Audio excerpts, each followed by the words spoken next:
Serious and you're looking for a Christ man, the one who's anointed with the Lord, with the Spirit of the Lord to do his will, I'm that nigga.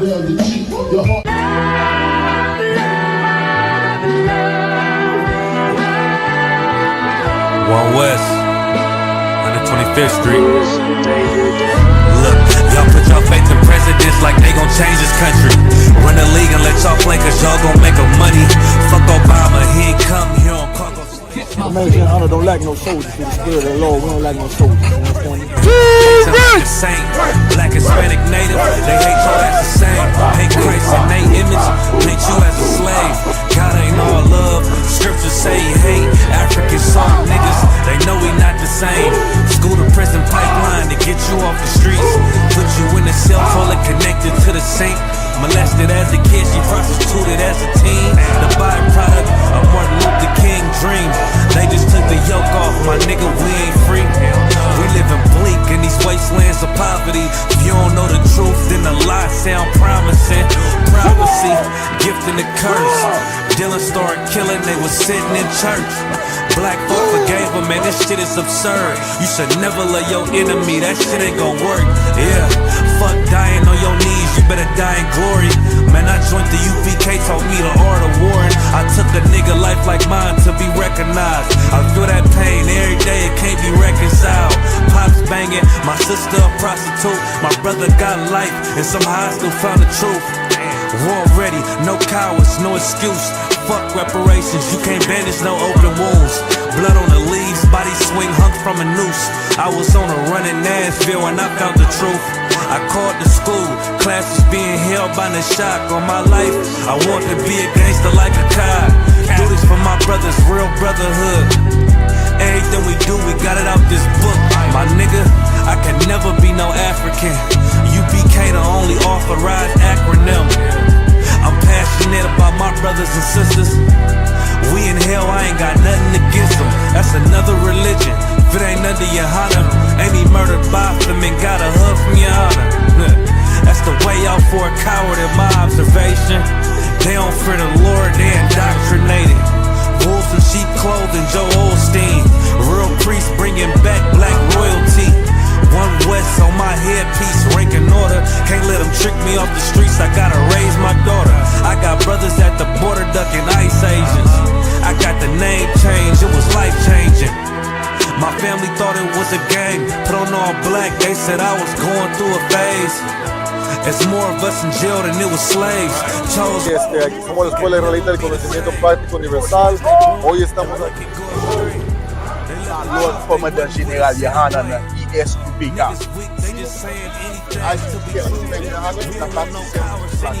This is what Commander General Yahanna did. This is what he did. First camp, I cut off all my dreads. I took an oath when that oil hit my head. Niggas capping like they lids. I'm a priest, I never stick no fork in no pig. I was dead till I found out how to live. This brotherhood taught me how to be a man.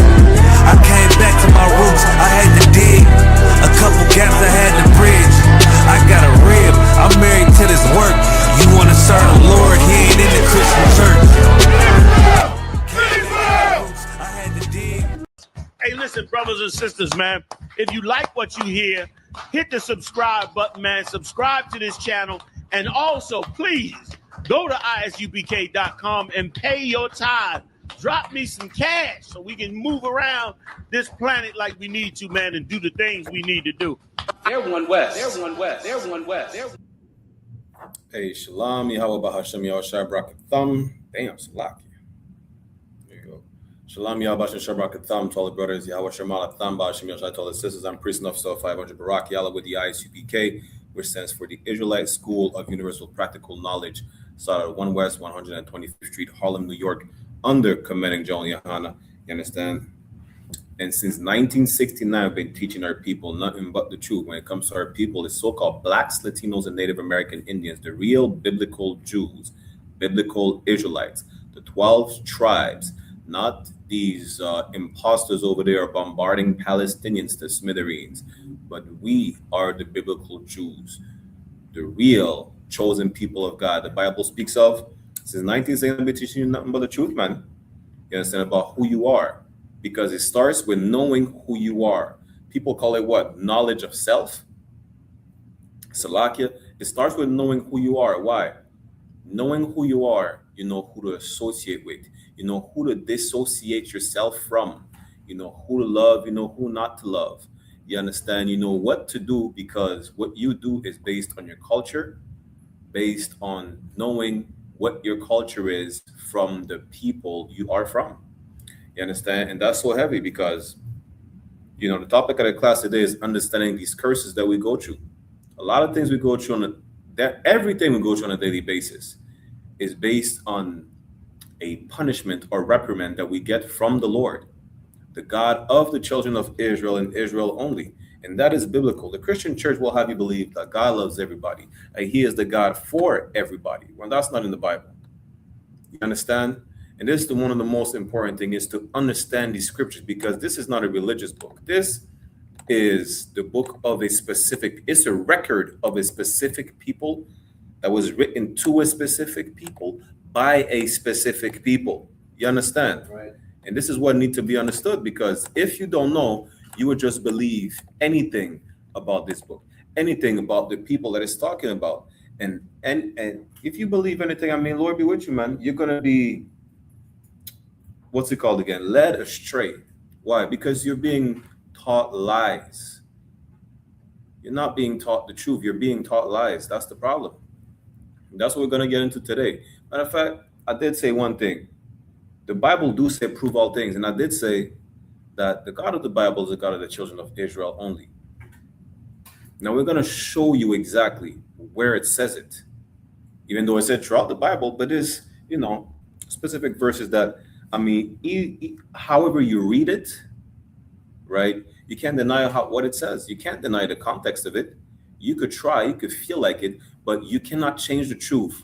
However bitter it sounds, right. However bitter it tastes, the truth is the truth and will always remains the truth. Right. You understand? Let's get real quick.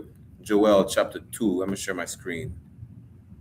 Joel chapter 2, verse 27. Any questions, comments, y'all put it in the chat.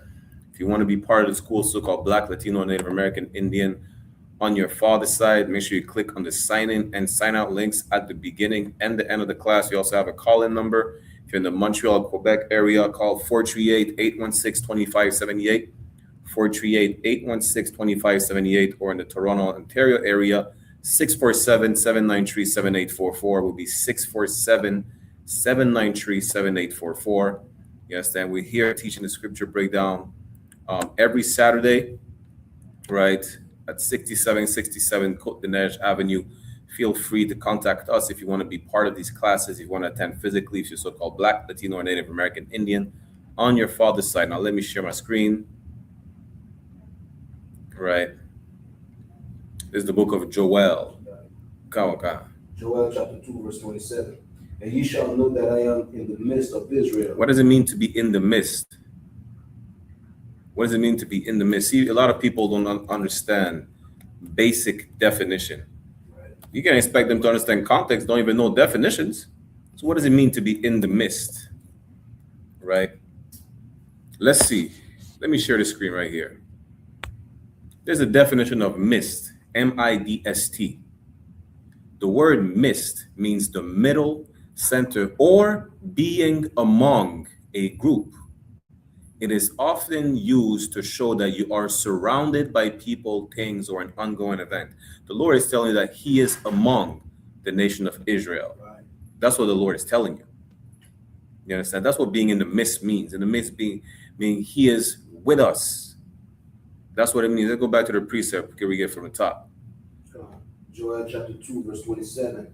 And ye shall know that I am in the midst of Israel. The Lord is letting you know he is among the children of Israel. Not among everybody, not among every people on the face of the planet, but among a specific people, which is the children of Israel.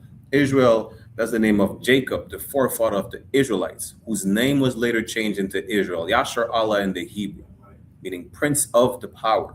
The Lord is letting you know right here, he is among the Israelites. Not everybody. Keep reading. And that I am the Lord your God. That I am the Lord what? Your God. What? Your God. Your, which is a possessive adjective. He never said, I am the Lord God of the planet Earth. I am the Lord God of everybody. He said, I am the Lord your God. Possessive adjective. He's talking to a specific people. And he said he's among a specific people. Right. Read. And none else. And everybody. And none else. And white people. And none else. And Chinese. And none else. And none else. Meaning what? He's the God of the children of Israel and nobody else, man. That's what it means. You understand? Keep reading. And my people shall never be ashamed. You understand? We can stop right here. Why? Because the Lord is letting you know right here. He is the God of the children of Israel and nobody else. It's that simple. The Bible is not for everybody. It's not a religious book. You understand? It is a record. The Bible is a whole story, right? It's like a movie script. You understand? And it tells you what it's about from the beginning to the end. It's about going back to what Adam lost. Why? Which is part of the topic of the class. We have to understand the conditions that we're in and why we're in these conditions and what is the solution, because there is a solution to every single problem on the planet Earth.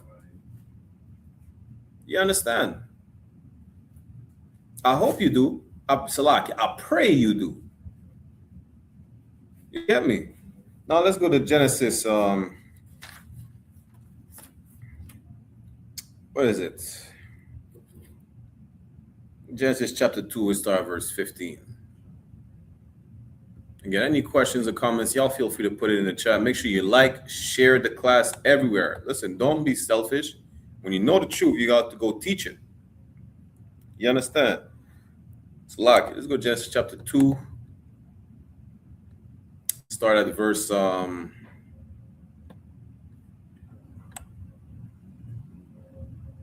start at verse 15. Let me share my screen.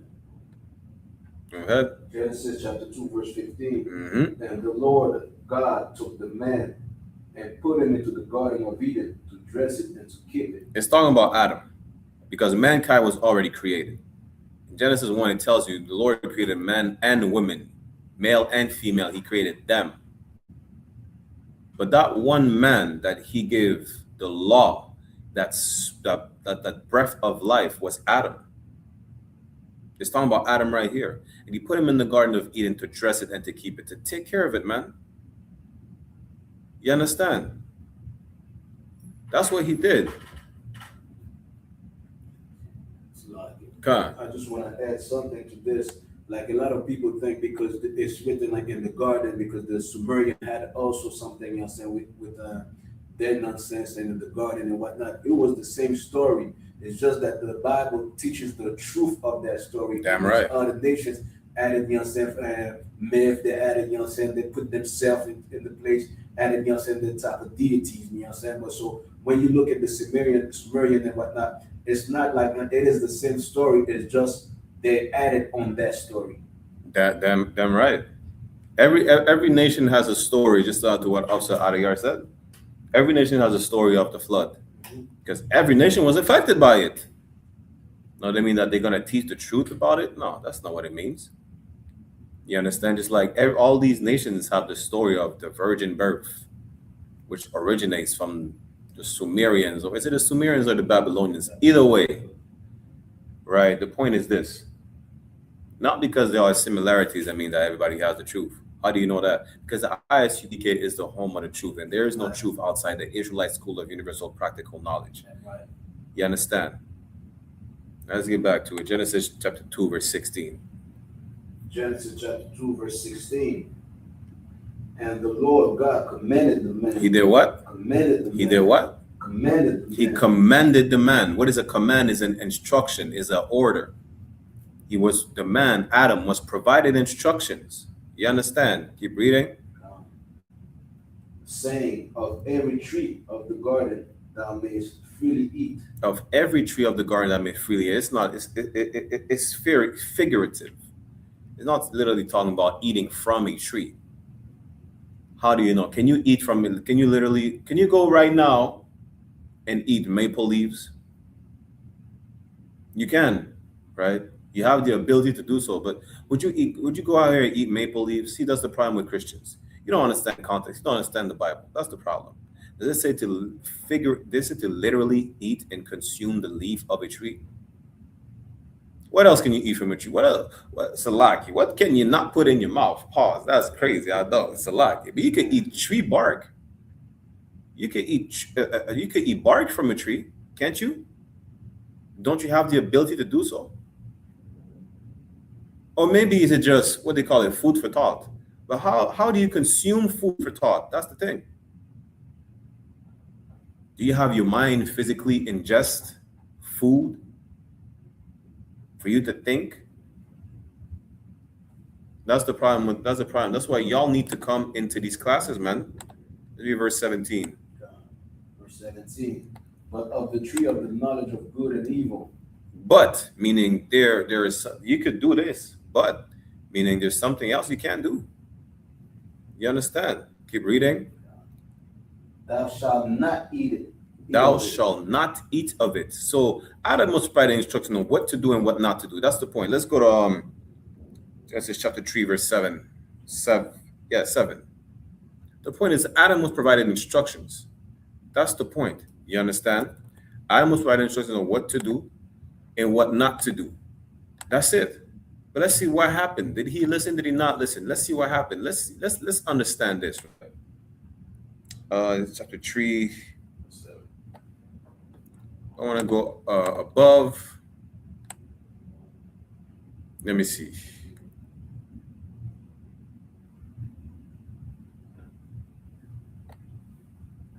Yeah, let's go to verse 6.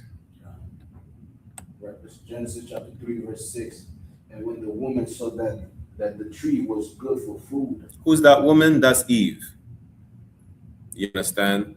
She saw the tree was, that's why, women are so impressionable, man. It's dangerous. Women are impressionable. Why was the tree good? Because it looked good, man. You know what else looked, you know what else looked good, right? You want to know what else looked good? Everything a woman feels like she wants to have. Matter of fact, not everything. Anything. It looks good. It sounds good. You know what else? You know what else looked good? Your baby daddy that punched you in the face. He looked good at some point. How do I know that? Because you let him between your legs. He told you he would love you forever until he cracked your jaw open. Damn, that's rough. You know what else looked good? The 3 other baby daddies that you had. They look good at some point. You let him sleep with you. You know, that's why a man is always needed to guide the nation. It's a reason. Women are so impressionable, it's dangerous for the whole nation, for everybody from generation to generation. You need a man to guide you. You need a father to guide you, to raise you up. You understand? You don't have one? Well, guess what? You have a camp leader until you are married. You understand? So that man that you're married to becomes your guidance. So that you don't become like Eve and be beguiled by foolishness just because it looks and sounds good. You understand? Read it again from the top of Kusha. Genesis chapter 3, verse 6. And when the woman saw that the tree was good for food. See, that's the thing. Listen, stop looking at everything that, oh, it looks good. Let me get it. Nah, that's why man is needed. So our women are not beguiled. Our daughters are not fooled. Right. Understand? Keep reading. And that it was pleasant to the eyes. You know, that's all it took, right? It looks good. Again, it was pleasant to the eyes. Listen, it looks good. It smells good. It might feel good. And that's all you need. Listen, good night. Let's keep reading, man. And a tree to be desired. To be what? To be desired. To be what? To be desired. That's what you want. Stop seeking for what you want. That's why a man is needed to tell you what you need, what you should have, not what you should desire, not what you just desire. It's not wrong to have a desire, man, but not all desires are good. Not all of them. You understand? Keep reading. To make one wise. Mm-hmm. She took of the fruit thereof and did eat. She did what? She took of the fruit thereof and did eat. Wait a minute. What did the Lord tell Adam before? The Lord told Adam, there's a tree that you can't eat from. And guess what? That woman got the same instruction from who? From her man, who got the instruction from the Lord. And what did she do? Read it one more time. And she took of the fruit thereof and did eat. She disobeyed. That's what she did. Keep reading. And gave also unto her husband with her. Mm-hmm. He did eat. Go ahead, listen. You can blame women all you want. Ain't no wrong in listening to a woman unless she'll make you go against the Lord, man. Adam was the first sin. Adam was the first Will Smith. Adam was the first Will Smith. You understand why? Because Adam had instructions to follow. But he didn't listen to the instruction. He listened to his wife that made him go against the Lord. How do you know it's not wrong to listen to a woman? Because Proverbs 31, which is the favorite book and chapter of a lot of women, is instruction given from a woman, right? But people glance over verse 30. Verse 30 tells you that a woman that fears the Lord, meaning she obeys. Eve did not fear the Lord. Eve was beguiled to the point where she disobeyed her own man, and he disobeyed God. You understand? That's why it's so heavy. Listen, these scriptures, this is life right here. Is that it says, it was in Baruch chapter 4 and 1, it says this is the book of life. This teaches you how to live. This teaches you how to stay alive. This not even teaching you how to survive, because today we're in survival mode. That's why we do all types of crazy things. We don't know how to live. That's why we have to adapt on how to survive. You know, all we had to do, let's keep reading. You're going to find out why this is so heavy. You understand? Salakia. Let's go down to verse 7. Genesis chapter 3, verse 7. And the eyes of them both were open, and they knew that they were. Now, let's jump down to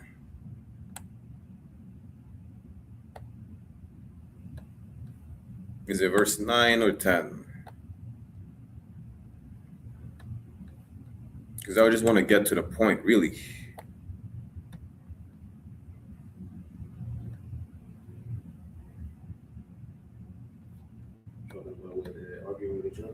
Nah, let's go to verse. Let's go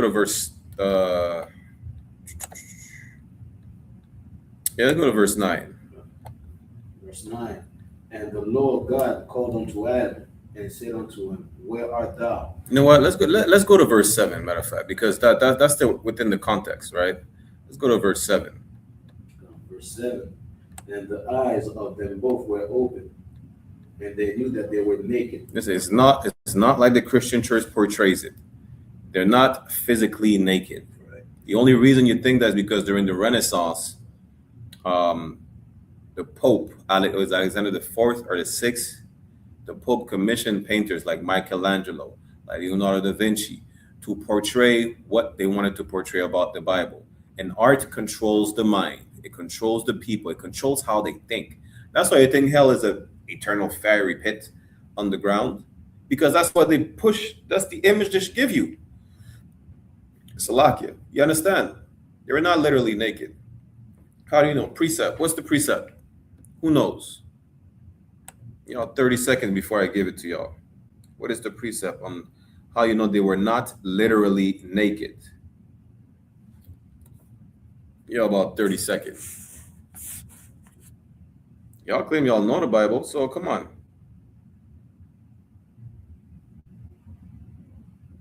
Who knows? What is the precept on knowing that Adam and Eve were not literally naked?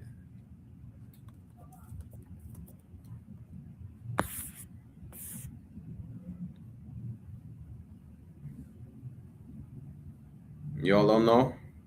No sweat. Let's go to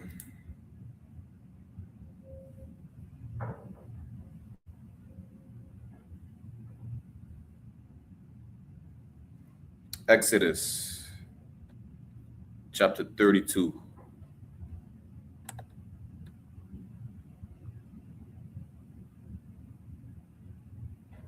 Exodus 32 and was it 25? Let me share my screen. Exodus 32 and 25. Exodus chapter 32, verse 25. Mm-hmm. And when Moses saw that the people were naked. When the people were what? Naked. What? Naked. You know what it's talking about, right? For context, this is when Moses went up to Mount Sinai, right? And he was taking too long. People were complaining, "Yo, Moses, we don't know where Moses gone, man. Aaron, here's our gold earrings, rings, and all types of jewelry. Now, could you melt the gold and make us a deity that we could bow down, we could touch and feel and worship?" That's when they made the golden calf. Why were the people naked? Because they uncovered themselves from what they were given to from the Lord, the Spirit of the Lord, which is the law. You understand? It's not physical nakedness, it's spiritual nakedness, which is the same nakedness as in the garden. It doesn't say that people were literally naked, worshiping the golden calf with their fleshes out, with their breasts out. That's not what it says. But who knows? Maybe you know better because you were taught in the church, right? Maybe you know better. The point is that nakedness in Exodus 32, when they're worshiping the golden calf, is the same nakedness in the Garden of Eden. We're about to see how it transpired afterwards when they disobeyed the Lord. Right? Keep reading. You want me to Genesis? Or? No, let's finish Exodus.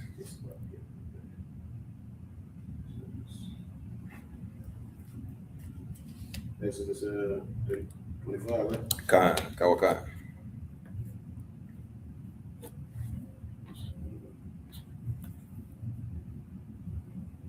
Which verse? Exodus 32 and 25.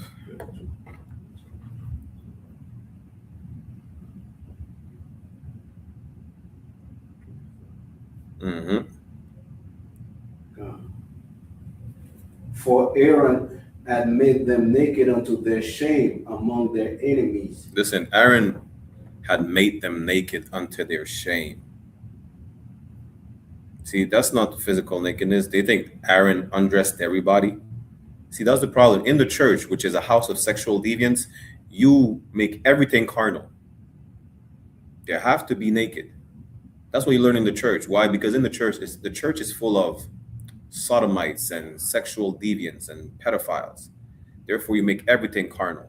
It's not talking about physical nakedness. It tells you right here, Aaron made them naked. Did Aaron undress everybody? Isn't homosexuality a sin? Did Aaron undress all the men?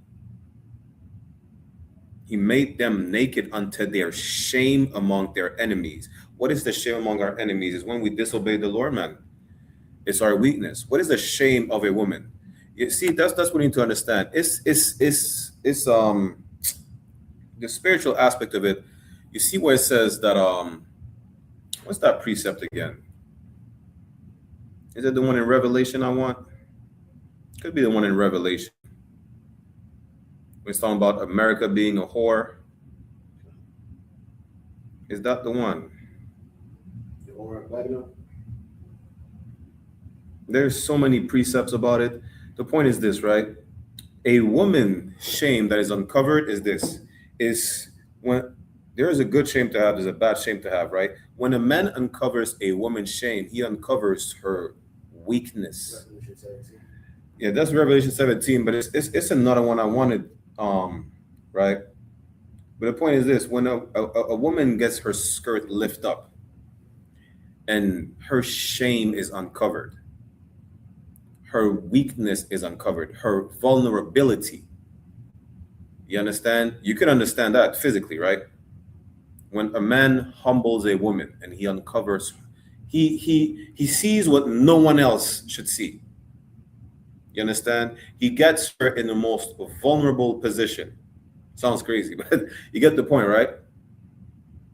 That's the shame. Now, in a metaphorical sense, that shame would be the vulnerability of the nation of Israel. Now, their vulnerability was put to the forefront. How? Because our people are weak when we don't follow the Lord. That's how. Adam and Eve were at the mercy of everything around them. They were naked. They were vulnerable. Why? Because they don't follow the Lord. They went against the Lord. They went and disobeyed. You understand? Is that simple to understand? It was not a physical nakedness. It was a spiritual nakedness. You understand? Let's get back to Genesis chapter 3, verse 7. Now that you understand that the nakedness in the Garden of Eden was not physical, you only think about that because the church is a house of sexual deviance. That's why. Genesis chapter 3, verse 7, and the eyes of them both were open, and they knew that they were naked. Yeah, they got damned. You know what? We realized we should not have eaten of the fruit that we should not have eaten of. Now we're vulnerable. We're weak. We know what's evil because we tried it. Read. And they sew fig leaves together and make themselves aprons. What does that mean? These leaves are the leaves of the trees of the garden, which are other nations. That's what these leaves are. Let me get the precept real quick because I'm trying to stay on topic, which is still on topic anyways. But let me get the precept to show that these trees were not physical trees. They were not literal trees. They were other nations.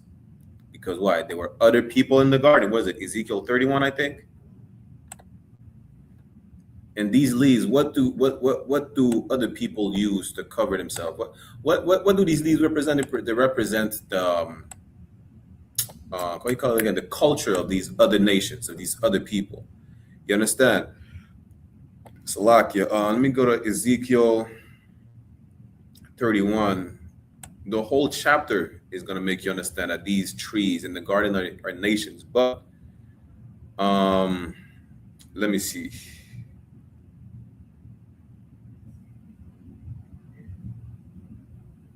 We'll start at verse 3. Yeah, I wanted to go at the end of the chapter specifically because we could go through the whole chapter really. Let's go to verse 3 for time's sake, right? Ezekiel chapter 31, verse 3. Let's do that. Ezekiel chapter 31, verse 3. Behold, the Assyrian was a cedar. The what? A cedar. The what? Let's read it from the top. Behold, the Assyrian. The Assyrian. This is a nation. It's a people. It's telling you right here. The Assyrian was a cedar, which is a tree. For those who didn't know, maybe you should Google it. The Assyrian was a cedar in Lebanon with fair branches, with beautiful branches. What are branches? Branches, what comes out of the tree, man. You understand? It's a lot here. The Assyrian, a nation, was a cedar. That's a mighty tree. A cedar is not a little plant. It's not a weed, by the way. A cedar is a mighty tree. Let's see what a cedar looks like. Listen, cedars cedar is like it's like a pine, some type of pine tree. Damn, you see this? Let me show the screen. Let me share my screen. This is what a cedar looks like. It's not no little weed that you have in your garden. A cedar is a mighty tree, man. You understand? And this is what this man is compared to, as a mighty tree with beautiful branches. Something that's attractive to the eye. That, by the way, that's where the term romance comes from. Why? Because Rome was attractive to a lot of people. Not because it's so special. Romance comes from Rome because it's attractive to a lot of people, man. Something that you romanticize that is attractive. You understand? That you make attractive. That you make people want to inquire about. You understand? Let's get back to it. Ezekiel 31 and 3. Ezekiel chapter 31, verse 3. Behold, the Assyrian was a cedar in Lebanon with fair branches and with a shadowy shroud. Let's jump down to at the end of the chapter. Get any questions, comments? Y'all feel free to ask, man. Verse 18. Ezekiel chapter 31, verse 18. No, let's not go to verse 18. Let's go to verse 16. Okay. One second, let me share my screen. Ezekiel chapter 31, verse 16. I made the nation to shake at the sound of his fall. Wait a minute, I thought it was talking about a tree. Is it a physical tree? It's talking about the Assyrian, a people, a person. You understand? Keep reading. When I cast him down to hell with them that descend into the pit. Damn, trees go to hell. Come on, man. Trees go to hell. Are trees sinners? Boy, this is bad. That's why you need to leave the church and come to class. That Assyrian, that tall tree, yes, that mighty tree with beautiful branches and the shadowing shroud was cast down. He was brought down from his position of power. That's what it means. You understand? That's what it means. Doesn't mean that he was brought down to a fiery pit to burn for eternity. No. Because hell underground where you burn for life do not exist. That's just an image of the church. Keep reading. And all the trees of Eden. And what? All the trees of Eden. And what? All the trees of Eden. All the trees, the cedars, the maple trees, the what are the name of other trees? I don't know. I'm not a tree person. The marijuana. Listen, that's your favorite tree. I know that's your favorite tree. Poppy. The poppy. Marijuana is number one. Poppy is probably number two, and then you have the coca leaf. Those are your favorite trees. I know that for a fact. Why? Because you can't stop using it.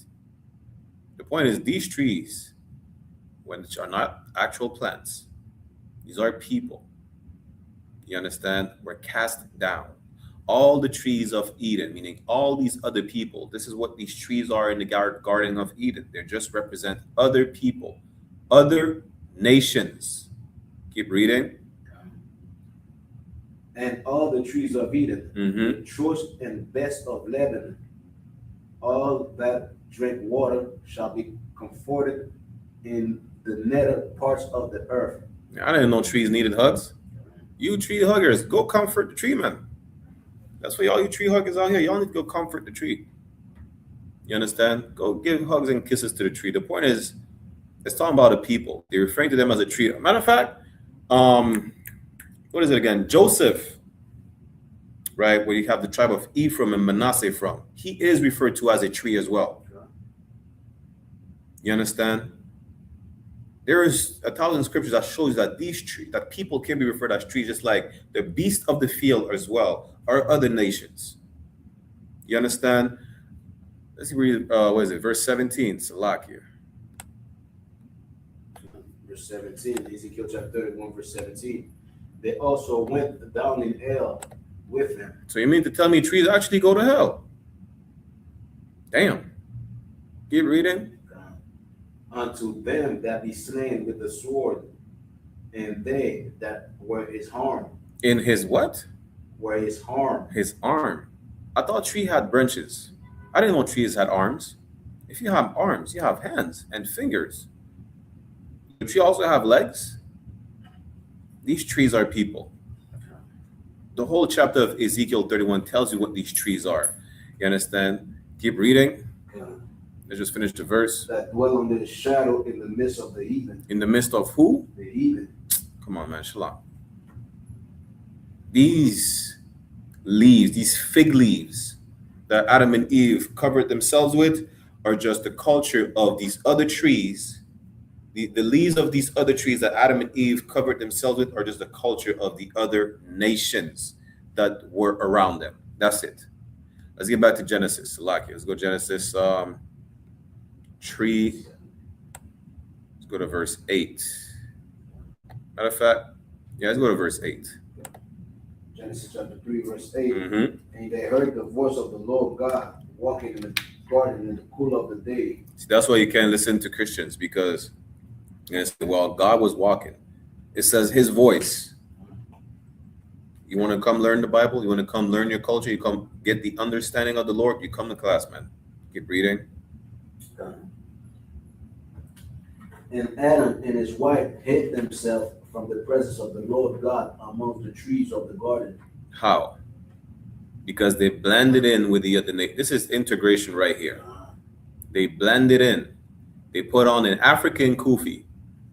You understand? They were dressing like Muslims. They put on, what is it again? You dress like an Asian geisha. That's what they did. You understand? They make themselves look like everybody else by acting like everybody else when we're supposed to be holy since the Garden of Eden, but we don't because we follow the heathens. Salaki. We show you what the trees of the gardens are. These are other nations. Keep reading. Verse 9. Mm-hmm. And the Lord God called unto Adam and said unto him, Where art thou? He didn't even recognize Adam, man. Why? Because Adam had a rainbow flag on. That's why. He didn't recognize Adam because he had a blunt in his mouth. That's why. He didn't recognize Adam because Adam was acting like everybody else. And he was supposed to be special. Out of all male and female that the Lord created, he chose one person. It was always about being chosen. Salaki, you understand? But he decided to act like the people who were not chosen. The Lord's like, yo, I don't even recognize you. That's the point. It's not the Lord sees everything. It's not about he didn't physically see Adam. He didn't recognize him because like, yo, I made you special. You have the laws and the commandments. You know what's clean, unclean, and whatnot. You know how to be separate. But you want to be like everybody else? Man, I don't even recognize you no more, man.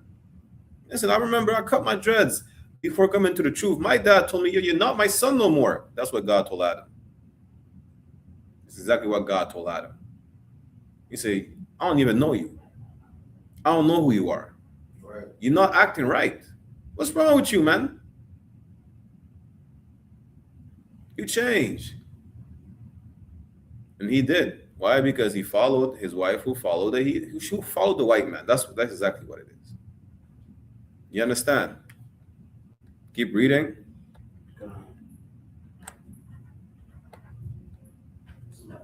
Verse 10. And he said, I heard thy voice in the garden, and I was afraid. You know why he was afraid? Because he knew he did something wrong. That's why. You're not just afraid of your parents just because. You understand? He knew he did something wrong. He was told to do certain things and to not do other things. Guess what? He did the total opposite. Adam went against what the Lord told him, and now he was scared because he knew he messed up.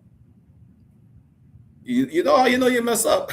Listen, Adam's like, damn, I don't know what to say. I don't know what to, you get caught. They're like, yo, I don't know. I was scared. I broke the vase. I was scared, man. I don't know. I didn't know how to tell you. Adam did not come clean to the Lord. The Lord had to like, yeah, yo, wagwan, man. Adam's like, yo, I was afraid. I didn't know how to tell you that I went against what you told me. I disobeyed. I didn't know how to come clean. I didn't know how to get to man up or to be held accountable. I was scared. I listened to my woman before I listened to you. I was scared, man. I was weak. Adam did not know how to tell the Lord. That's why he was afraid. Why? Because he knew, yo, do this and don't do that. Now, what if I disobey? Who knows what happened when you disobey? If you're a parent, what happens when your kids disobey you? What happens when the kids disobey their parents? They get reprimanded. The kids do not like to be reprimanded. They don't like correction. The wife don't. Listen, the woman knows too. Women are going to mess up all the time and say, babes, I did not know how to tell you. That's why I hid it from you. That's why Adam was hiding. He was not walking around the garden proud to have covered himself with leaves, proud to have disobeyed the Lord. No, he had to hide because it's not a badge of honor to disobey your parents. It's not. That's why he was afraid. Keep reading. Because I was naked and I hid myself. Because I was naked and I hid myself. It was not physical nakedness. Spiritual. Why? Because he uncovered himself from the covering of the Lord. Right. That's why he had to hide. It's a shame to be walking around with a pride flag. It's a shame to be walking around talking about slut walk and having and being for abortions and you understand, damn skinny jeans. Listen, hey, Lord be with y'all, man. A lot of y'all be wearing them skinny jeans, like you have to question, yo. You know what? I ain't even questioning it. Listen, Lord be with you. That's all I gotta say. I don't even think about certain things. Lord be with you. But it's shameful. It's a shame to be a walking graveyard because of all your abortions. It's not a badge of pride. That's why you have to hide yourself with the liberals, with whatever political party. You have to be integrated because it's a shame. Listen, I'm gonna tell you how shameful it is, right? You walk down the street and it happens all the time. Brothers look at you a different way when you walk past them and they're walking with a white woman because they know it's shameful. It's shameful to walk with a white woman around your arm. That's Adam. Not saying that Eve was a white woman, but that's that level of shame he had. Why? Because he disobeyed the Lord, which is what walking with a heathen spouse is. Disobeying the Lord. Why? Because the Lord is against interracial marriage. You understand? That's why he had to hide. He had to hide amongst other nations. He had to hide because, damn, I didn't know what to tell you. I messed up. Man, you should have come clean. You should not even have obeyed your wife to disobey the Lord. That's the point. Salakia. Keep reading. Verse 11. And he said, who told thee that was naked? Yeah, the Lord's like, yeah, how you know that? Why are you hiding yourself? Why are you feeling guilty? If you're feeling guilty, it's for a reason. But how you know you messed up? What happened? Tell me. The Lord said, break it down. Break it down to me. Right. That's what the Lord said. Keep reading. As thou eatest of the tree where I commanded thee, thou shouldest not eat. Why are you feeling guilty? Did you just go against what I told you to do and what I told you not to do? Is that what happened? Just come clean, man. Just tell me. The Lord, listen, the Lord sees everything. You know that, right? The Lord's like, wait a minute. You're not even straight with me, like Sam. Well, Adam, I don't recognize you. I don't recognize how you act and everything, right? I say, yeah, I was afraid. Why? If you have ever been in a council, or if you even inquire about something from the men above you, right? And you say, yo, I did this. Get used to be asked why. Why? What happened? Why? You understand? Why did you say this? Why did you do what I told you not to do? Is that what happened? That's what the Lord is saying. How do you know you were naked? I cover you with the covering, with my spirit, right? Now, how did you know you don't have that spirit no more? What happened? Did you do what I told you not to do? Is that what it is? Did you when it's like these kids, you know? Like I know a lot of kids can relate to that, right? Yo, it happened in the world. Yo, you hide your face from your parent when you get high. Why are you hiding your face? Did you get high? Come on, man. Why are you hiding your face? Did you get high? Put in a bunch of. Why are you putting? Why do you smell like perfume? You're a boy. You're a young man. You smell like woman perfume. Why? What's going on? Why are you wearing sunglasses in the house? You understand? The Lord is not stupid, man. You went to Adam like, yo, why are you doing this? Did you do what I told you not to? Did you get high?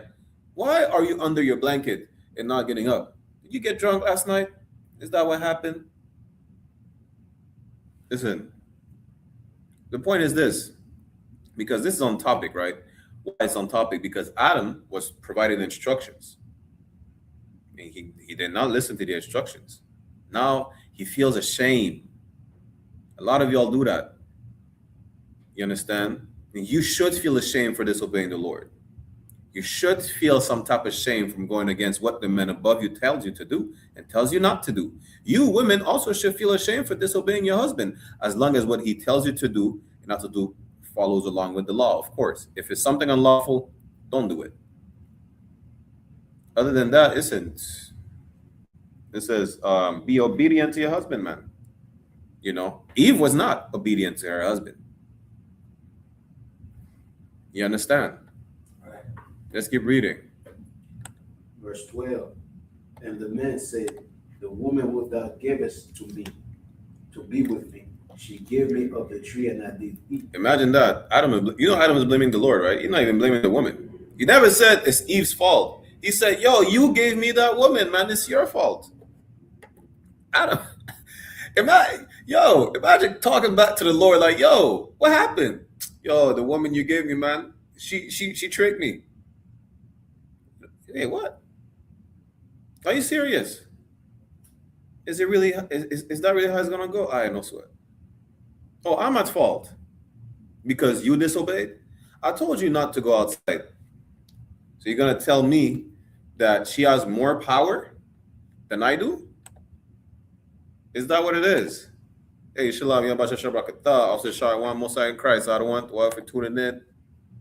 You understand? Listen, Adam, I pray to never be that unwise talking about, yo, hey, Salaki, so that's your fault. You gave me that woman. Boy, Adam had the gall to tell the Lord, it's not my fault that I disobeyed, but it's because of that woman that you gave me. He's going to get the check-in of his life. You understand? Keep reading. Right. Verse 13. Mm-hmm. And the Lord God said unto the woman, what is this that hast done? Yeah, listen, it's not about man or woman who messed up. Both of them messed up. There's no battle of the sexes. There is no respect of person. You understand? Both of them messed up. Oh yeah, she messed up because she was given instruction from her husband that he got from the Lord. But she's the one that like, hey, you know what? It looks good, man. Let me give this to my husband. That woman that you got, man, listen, women are powerful. Listen, powerful men were brought down by women. Adam, King David. What's the brother named the Danite? Samson, Solomon. There's nothing new under the sun, man. What are you talking about? You understand? But listen, that's why it's so important for you, sisters, to be under a righteous rulership of a righteous man, which could only be found in the I.S.U.P.K. Why?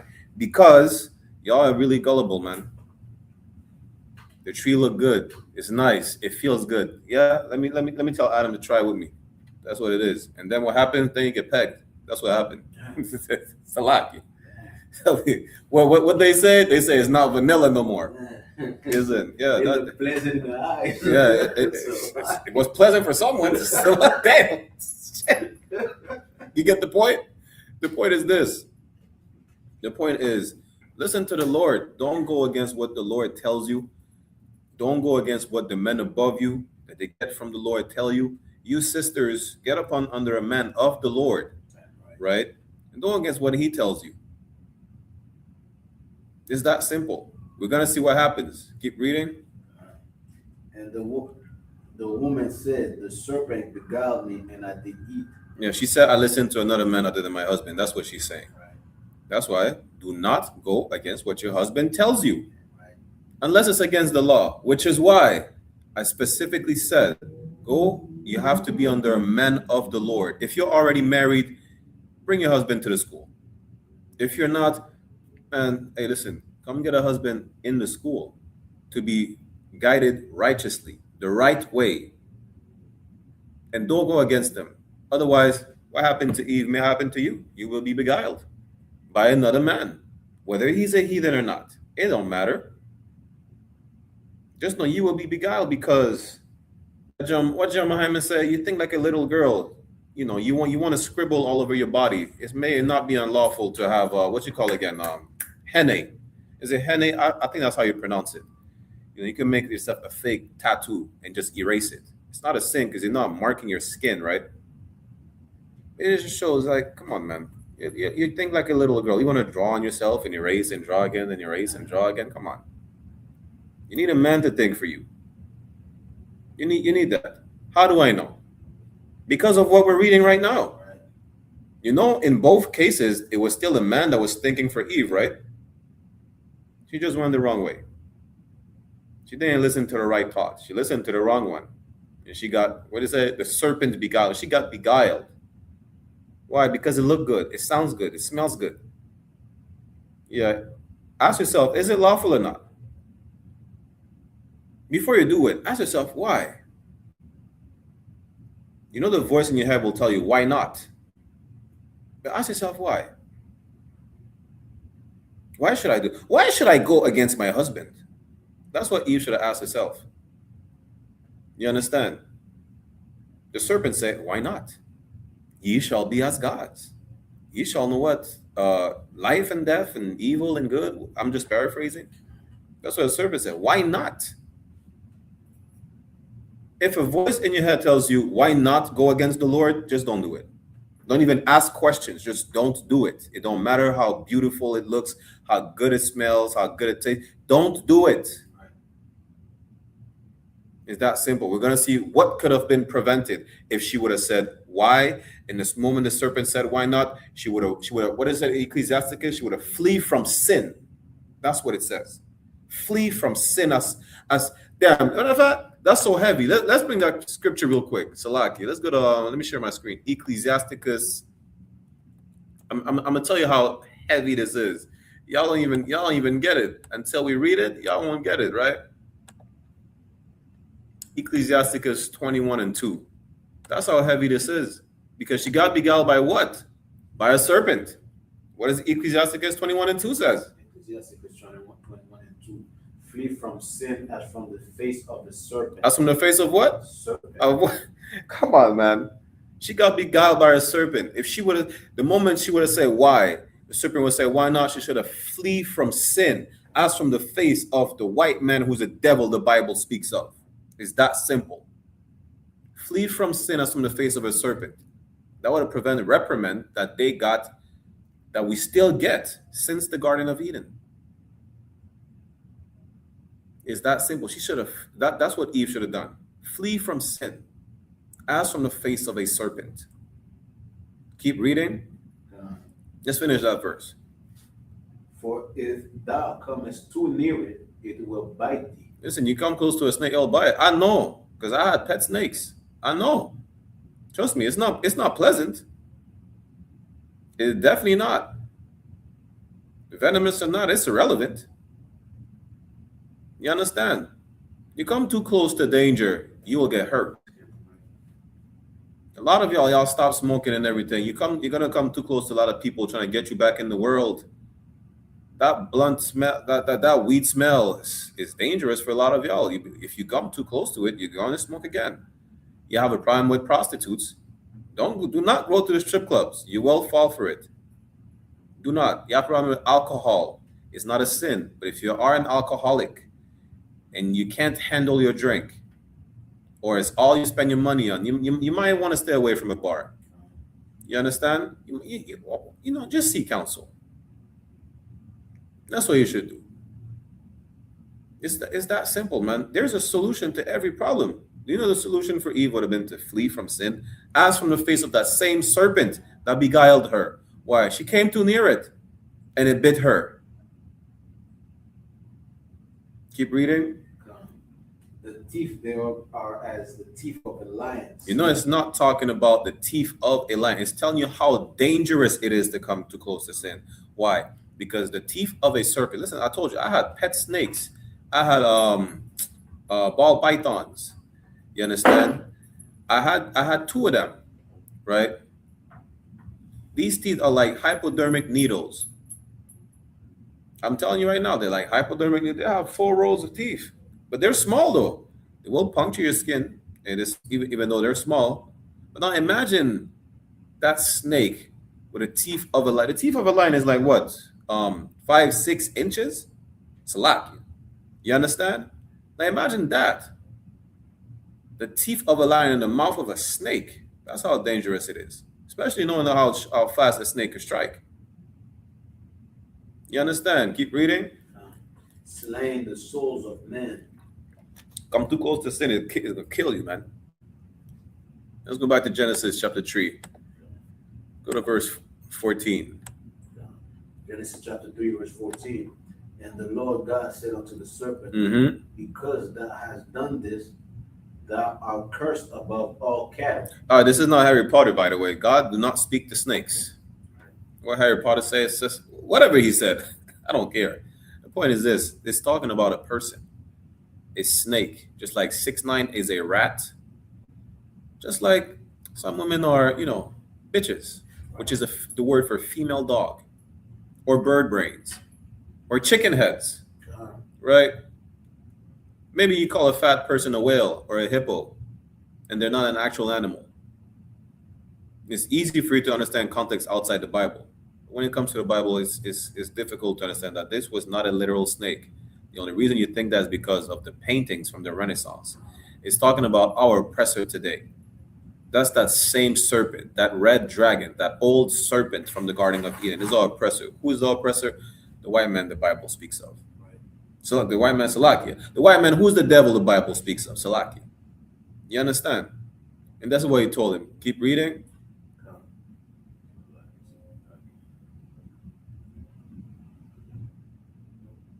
And above every beast of the field. And above every beast of the field. It's talking about these nations. Out of all these nations, this one is definitely cursed above all of them. Ain't no nation cursed like our oppressor. Ain't no nation that's... Listen, out of all these other nations, Salakia, it says one specific nation will be eradicated from the face of the earth. It doesn't say every single one of them. They're all going to serve, though. It says one specific nation will be eradicated from the face of the earth, and that's our oppressor today. The nation of Edom, the Edomites, Esau, the biblical name of the Caucasian race. Keep reading. Upon thy belly shalt thou go, and thus shalt thou eat all the days of thy life. Today, you can still see it today. Our oppressor's a low-down, dirty bastard, man. You know how he came? You know how he got America, right? You know how he got Canada? He didn't fight the natives. He didn't. He tricked them. They helped them survive. You understand? They taught them how to stay warm in the winter, how to fish these rivers in Canada, Lake Huron, Lake Ontario, Mississippi River. He taught them how to hunt. This low-down, dirty bastard turned around and slaughtered the natives. Not by the sword right away. He used smallpox. You understand? Christopher Columbus, he's the one, I think he's the one that said, these people are so kind. I need to enslave them. These people are the kindest people on the planet. Let me make them slaves. Let me slaughter them and enslave them. They didn't even fight. White people like to say it was a fair fight. It was not. They were poisoned with smallpox, and they brought all types of venereal diseases that was never seen upon the face of the earth before. That's how they colonized the Americas. Right. That's how it happened. You understand? Our oppressor is a low-down, dirty bastard, man. And that's what it's referring to. Upon thy belly shall thy go.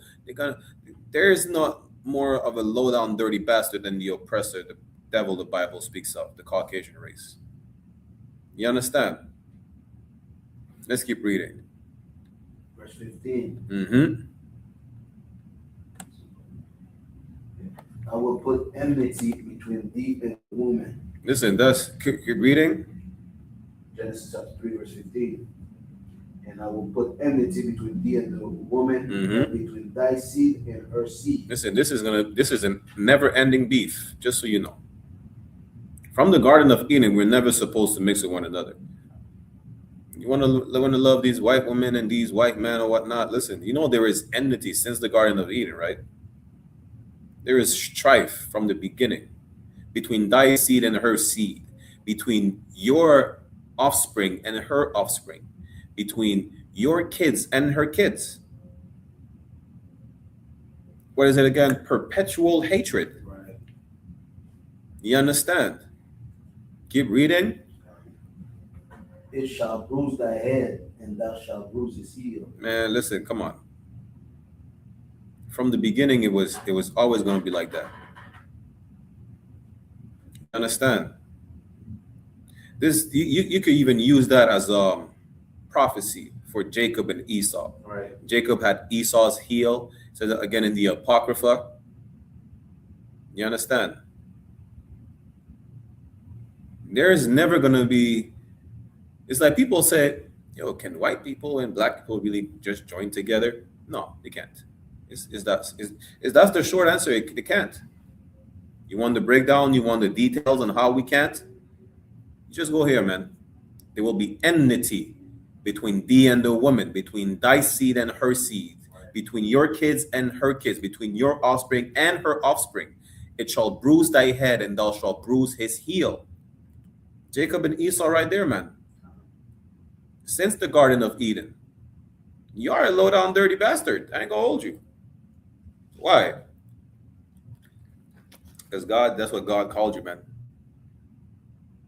He said you'll be on the ground for the days of your life. So low down and dirty. You have to name yourself.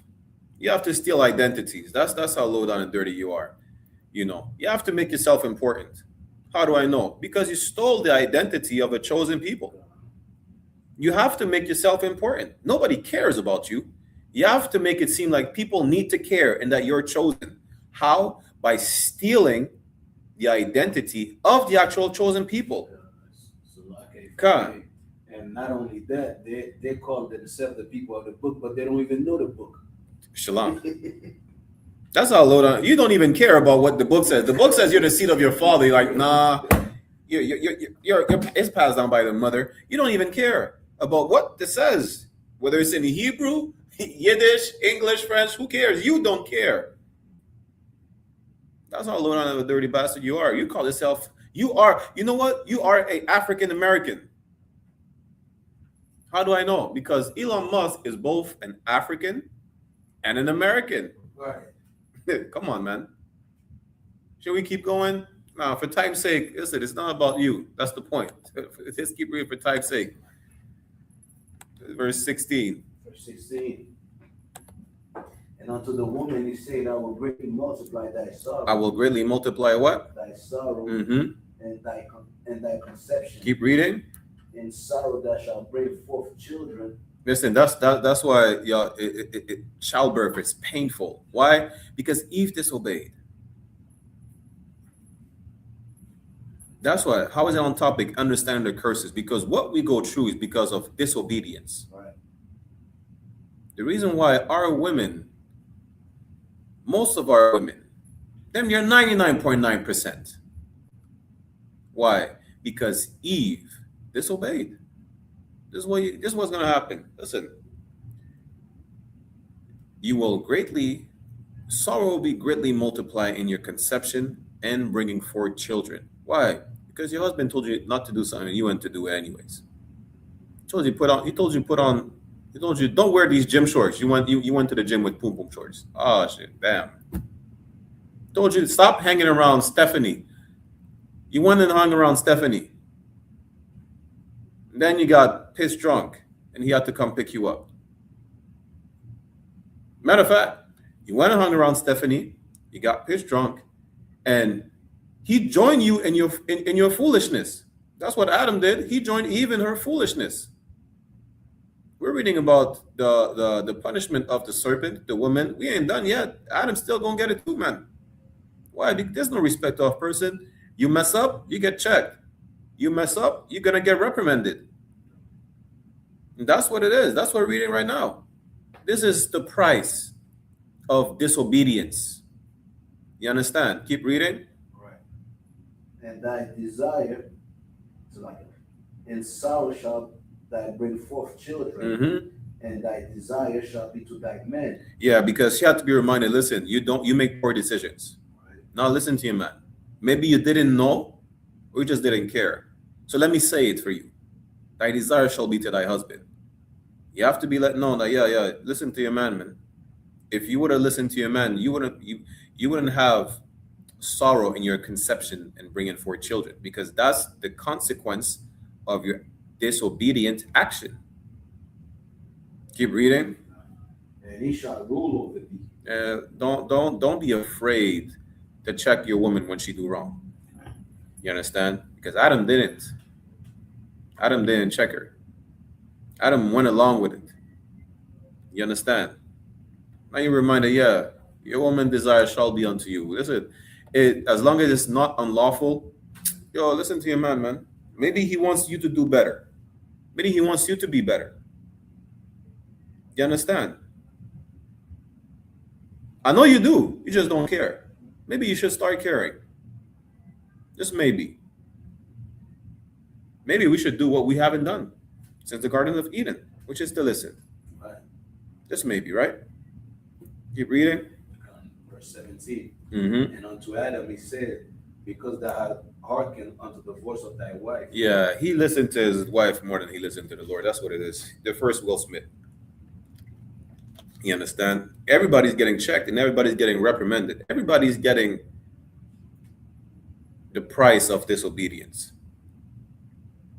Read.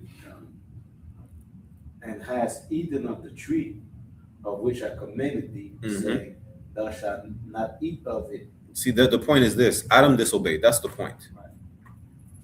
Because you disobeyed, you listened to her more than you listened to me when I told you what to do and what not to do. Also, here's what's going to happen.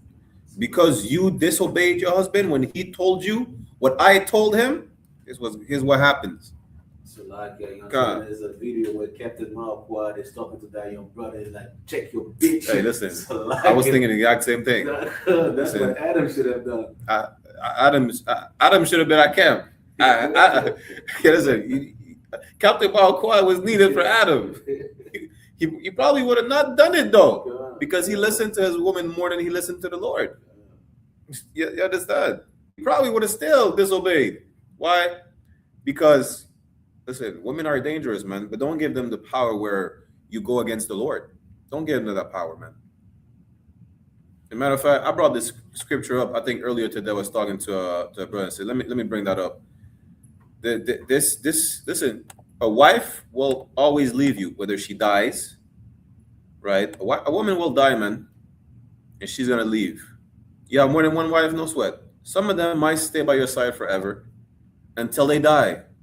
That's when they leave. Or they're just going to leave and be a whore. There's one wife that will always remain with you. You understand? Since the Garden of Eden, when you die, when you come back, she's always going to be there. That's the one you should always love and never neglect. And just know that it's your wife, and divorce is unlawful. Let's go to 1 Ezra real quick. Sidebar, chapter 4, verse 38. That's the most beautiful wife you could ever have. That's the wife of your youth, man. Listen, love her like no other woman ever.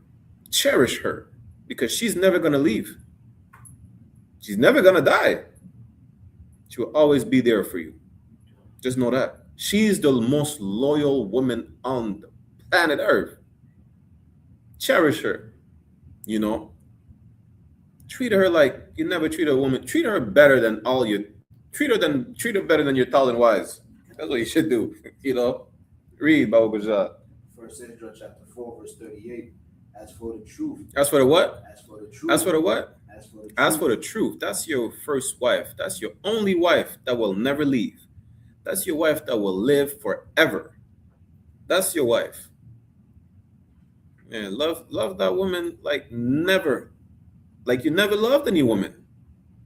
Read. It endureth, and it is always strong. You see, your woman is the weaker vessel. The truth is always strong. What? Not one moment of weakness. That's not the weaker vessel. You don't have to sugarcoat things with the truth. You don't have to be kind and sweet. No, man. That's the truth, man. She is always strong. Read. It liveth and conquereth forevermore. Man, she's never going to leave you. She's going to love you. She's going to be by your side always. Right. Forevermore. Divorce is unlawful. Just know that she's not going to leave. You will leave her, though. Just make sure you don't. Because it's unlawful. It's against the law. You understand? Let's go back to Genesis 3 and 17. Matter of fact, let's go to 3 and 18 real quick. So like we didn't get the last one of 17. We didn't get let's finish 17 then. Genesis chapter 3, verse 17. Thou shalt not eat of it. Cursed is the ground for thy sake. Hey, listen.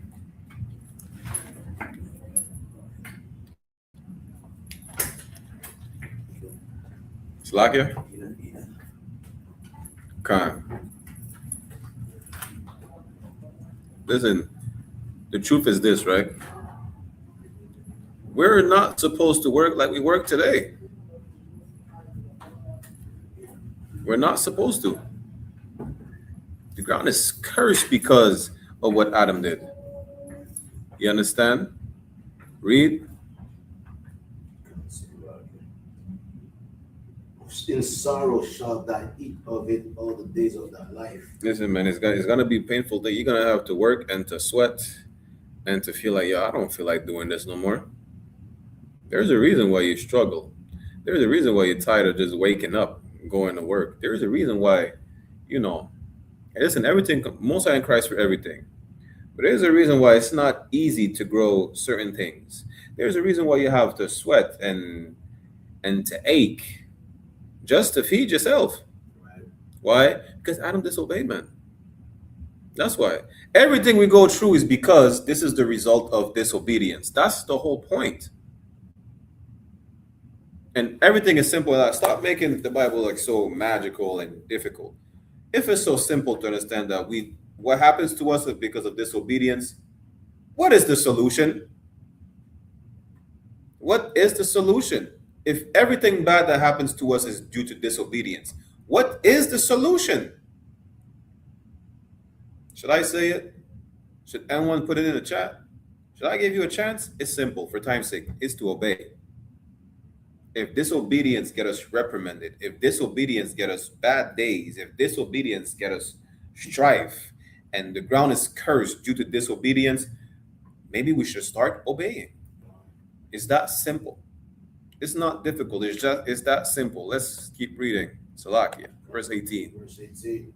Thorn also and thistles shall they bring forth from thee. Now let's go to verse 19 for time's sake. Verse 19. In the sweat of thy face shalt thou eat bread. Listen, you're gonna have to work hard, man.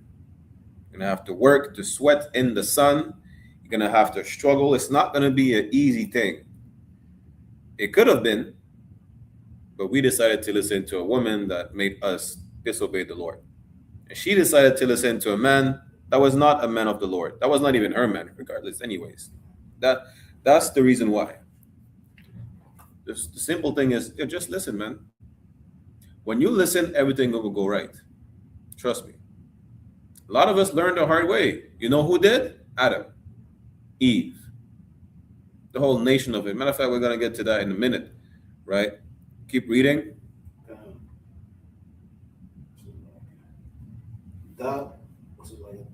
Till thou return unto the ground. Yeah, all the days of your life, man, till you die, you're going to struggle. It's not going to be easy, man.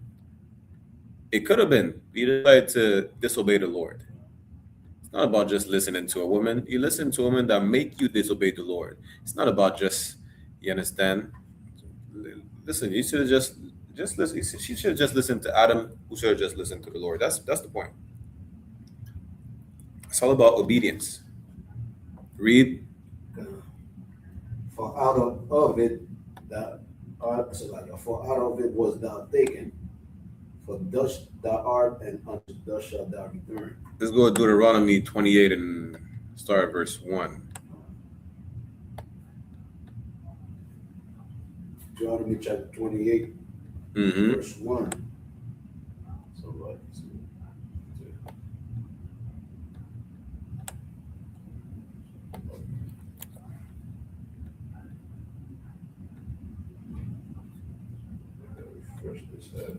No sweat.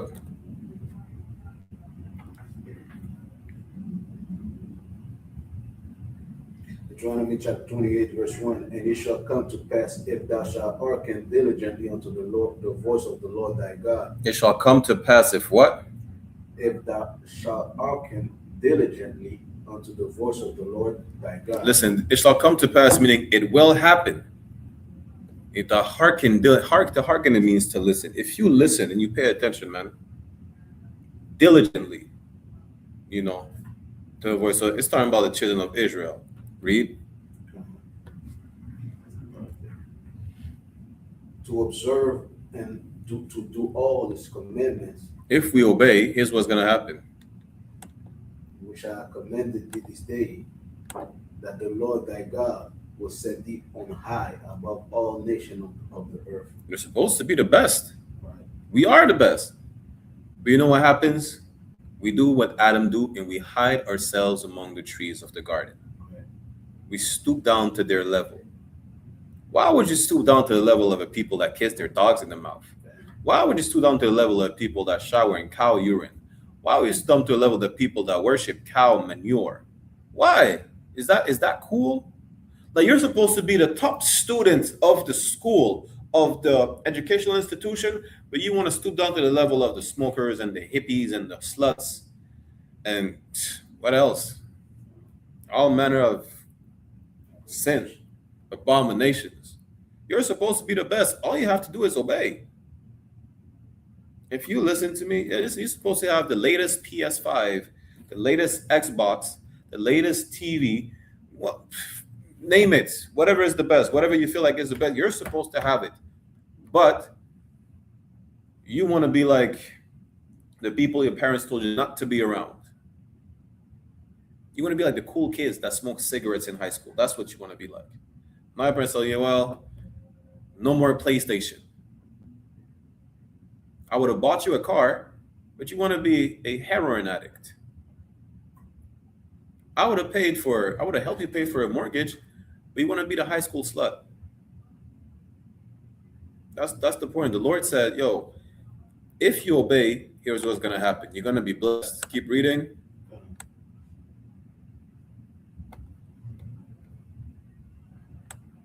To observe and to do all his commandment which I commanded thee this day, that the Lord thy God will set thee on high above all nations of the earth. Verse 2. And all these blessings shall come unto thee. And all these what? Blessings. These what? Blessings. All these blessings shall come unto thee, meaning this is going to be your reward, right, if you obey. Read.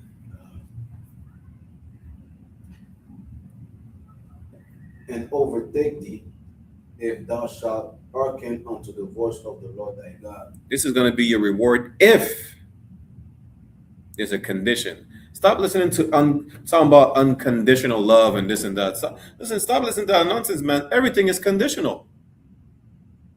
Everything is conditional. You understand? Our condition is, if we obey, we get rewarded. All these blessings are going to jump down to verse 14. But let's go to Deuteronomy 28, verse 15, for time's sake. Deuteronomy chapter 28, verse 15. But it shall come to pass, if thou wilt not hearken unto the voice of the Lord thy God. Meaning it will happen if to do the opposite, which is not to hearken, which is not to listen, which is to disobey. That's what's going to happen. Read.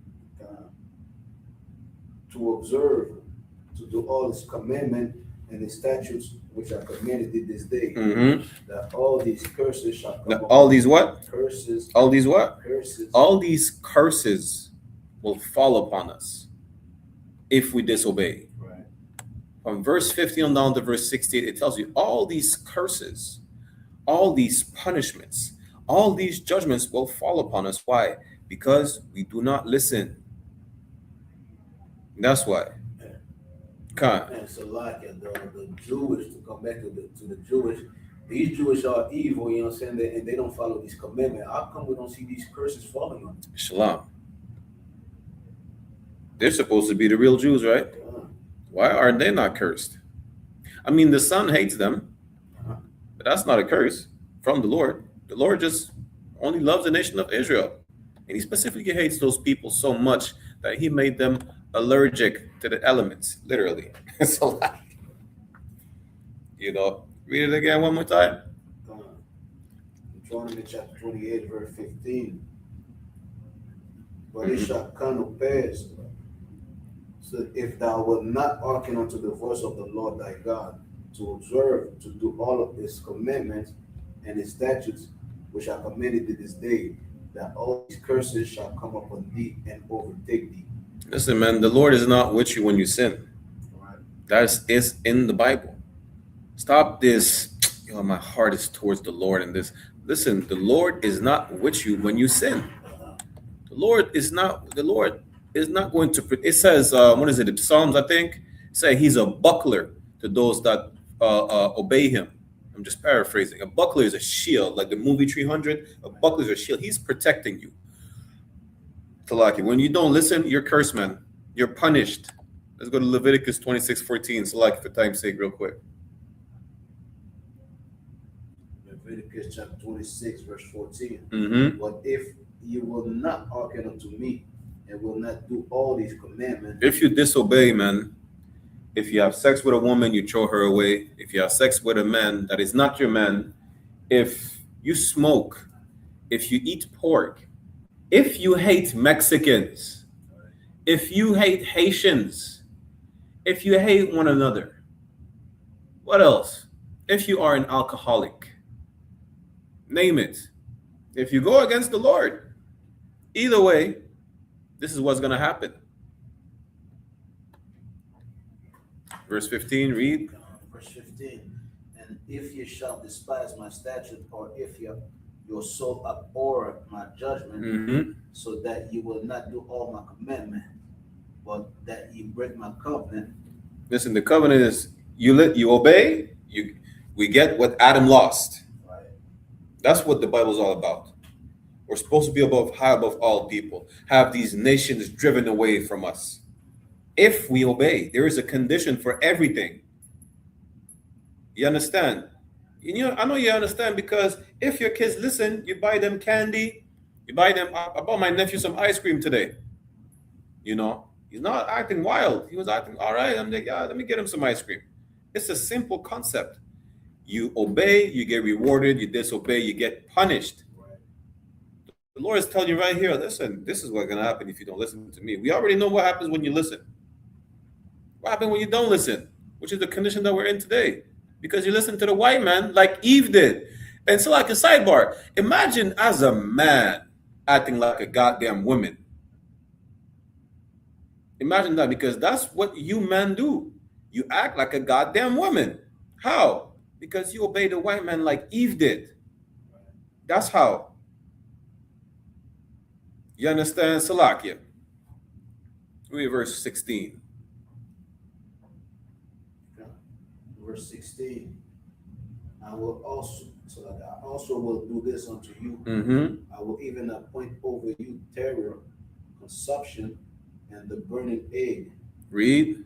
That shall consume the eyes and cause sorrow of heart. And ye shall sow your seed in vain, for your enemy shall eat it. Listen, whether it's your kids, whether it's your crops, you're not going to be able to rejoice as having kids, as having crops, as having anything at all. Why? The Lord is going to be against you because you are a sinner. What is a sinner? It's someone who goes against the law. Going against is to oppose. What is it to oppose? Obedience is disobedience. That's why we're cursed, man. Listen, we can't even enjoy our children. We can't. Listen, it says, what is it? Deuteronomy 28 somewhere. It says our women will be ravished. You're going to marry a woman. You can't enjoy your woman. Brothers hate one another. Women hate one another. Men and women are opposing one another. We hate our children. We can't be raised right. We're in captivity. We're called nigger. We're called this. We're called by bywords and proverbs. Why? Because we disobey. We're cursed because we disobey. You understand? That's the problem. This is what these curses bring. Punishment. Salaki, this is what disobedience bring. These curses, these punishments. You understand? It's as simple as that, man. All we have to do is come back to serve the Lord, as we always did. Let's go to Judges real quick, right? Before we end the class. Judges chapter 10.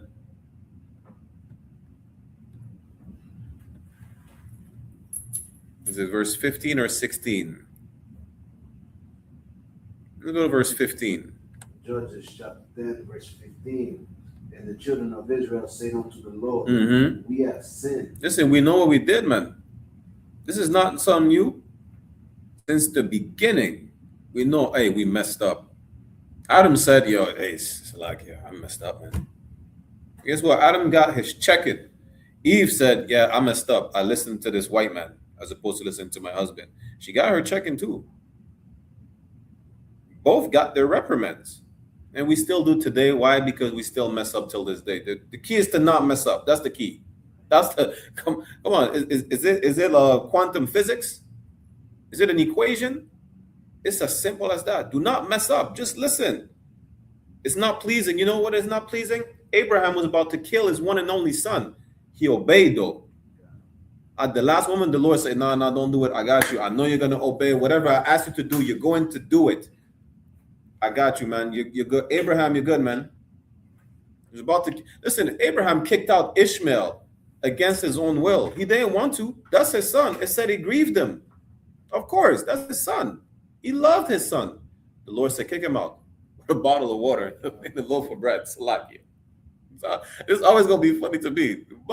Ishmael was kicked out with Hagar with a bottle of water and a loaf of bread and a slice of bread.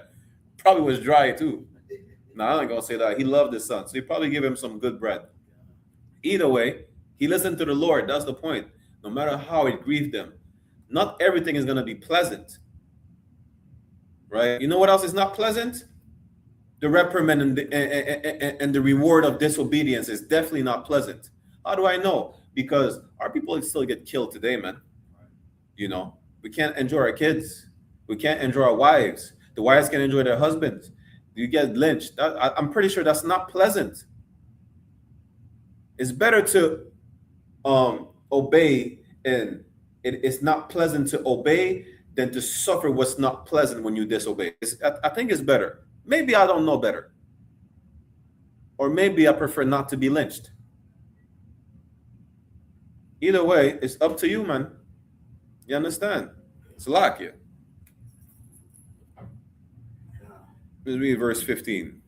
And the children of Israel said unto the Lord, we have sinned. We know we sin. We know we mess up. We're going to get that in Baruch as well, because we know what we did is wrong. Adam knew what he did was wrong. That's why he hid from the Lord. Why? Because he had sinned. He knew he messed up. He went against the command. It's like, damn, I sinned. He didn't just say, hey, Salaki, Lord, I sinned. No, he went to hide, man. He went to hide his face from the Lord. Read. Do thou unto us whatsoever seemed good unto thee. Listen, that's during the time of Judges, right? You know, time after time, the nation of Israel did the same exact thing that we do today. We disobeyed, we follow other nations, we worship their gods, and now we're in captivity. We said, hey, Lord, hey, we messed up again. Whatever the punishment is, we'll take it. Just deliver us again. We're tired of being lynched by these Moabites. We're tired of being cut up to pieces by these Philistines. We're tired of being oppressed by these people. Just, if you could free us again, we won't do it anymore. We won't do it no more. You know who else says that? Kids. They say, I'm not going to steal again. I won't get bad grades no more. I won't insult my teacher no more just to do it again. And what happens? You get reprimanded again. I'm trying to save you. You just don't want to. You want to do whatever the hell you want. You want to be like everybody else.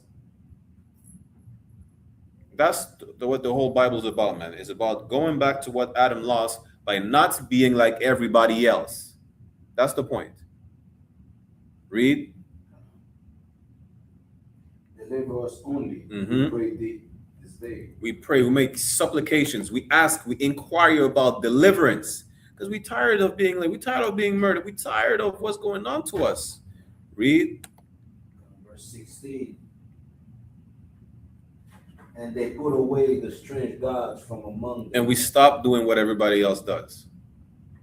That's how. How? Because we obey the Lord, man. The Lord said he's a jealous God. Don't worship these other gods. Don't fall to these other nations. Oh, you want to do so? No sweat. You see what happens. You know what's the key? The key is this. That's the key right here. To stop messing up. To stop doing what you're not supposed to do. The key is to obey. That's the key. Let's go to real quick. Baruch in the Apocrypha.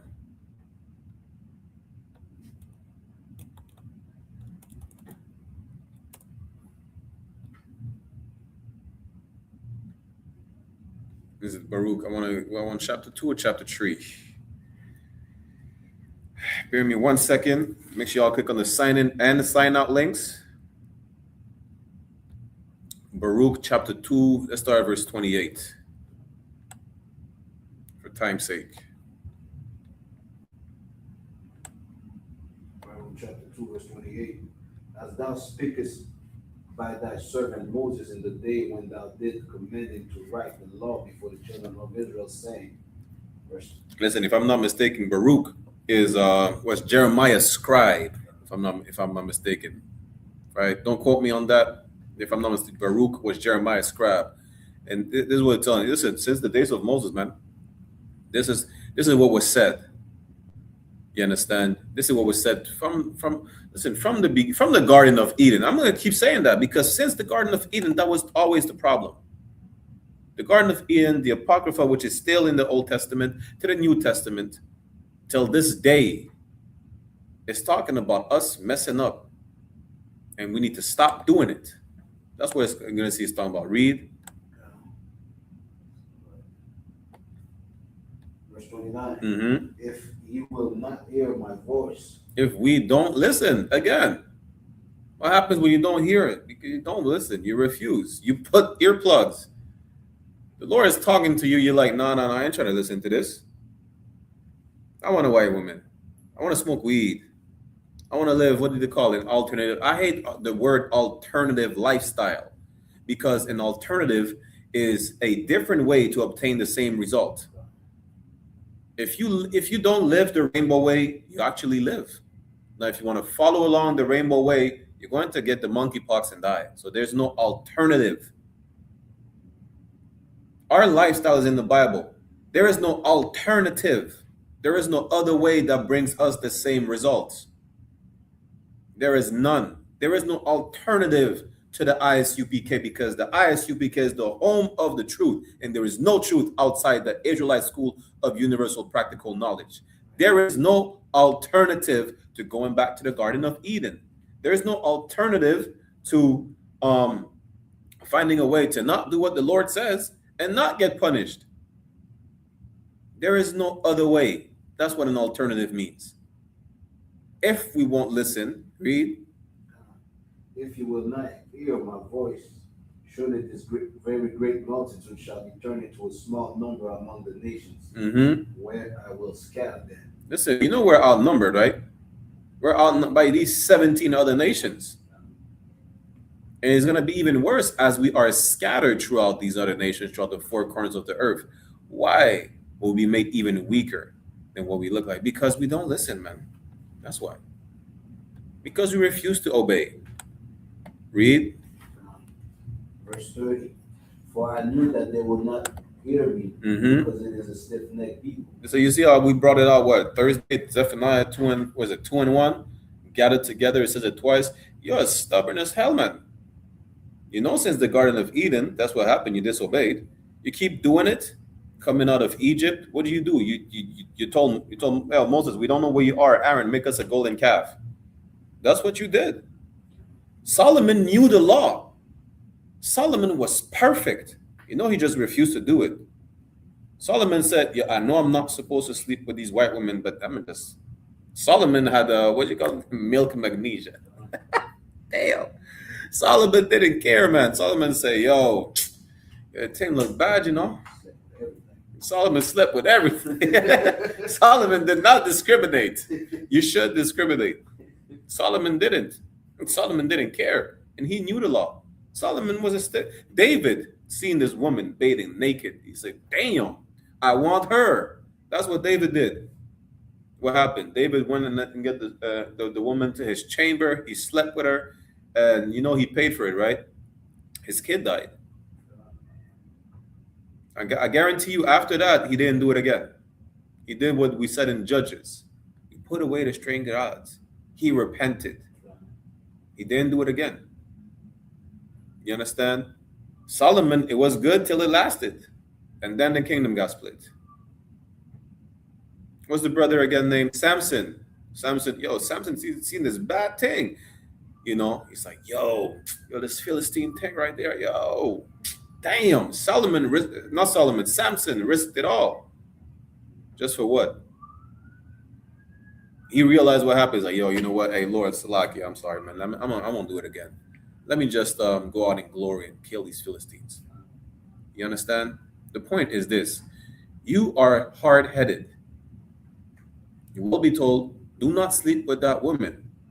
But you're gonna be like David, and you're gonna sleep with that woman. It's not gonna go well. It don't matter what's gonna happen.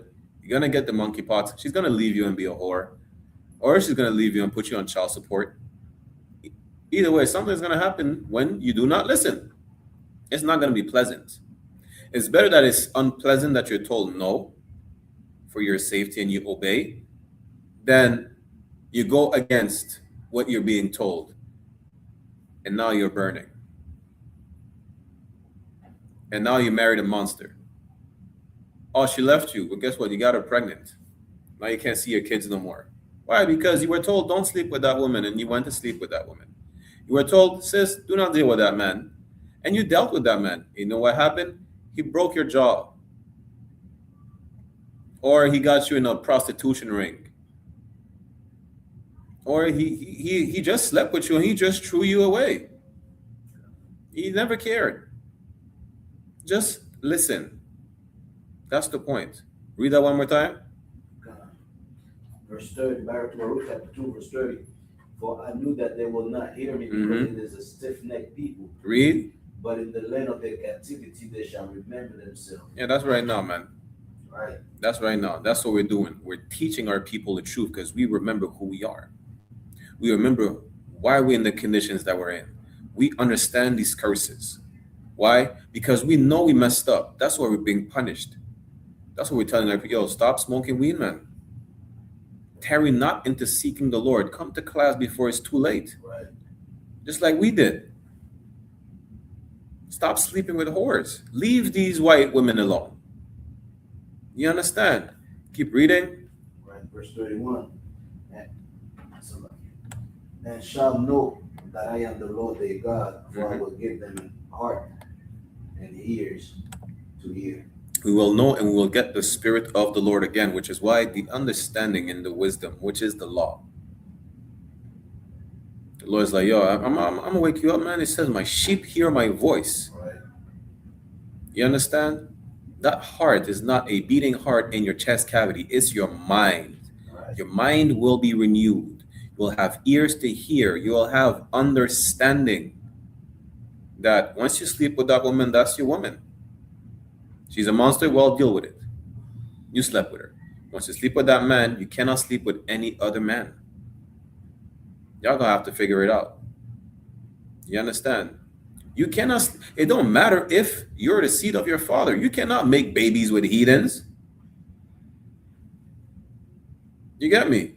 You cannot eat certain things.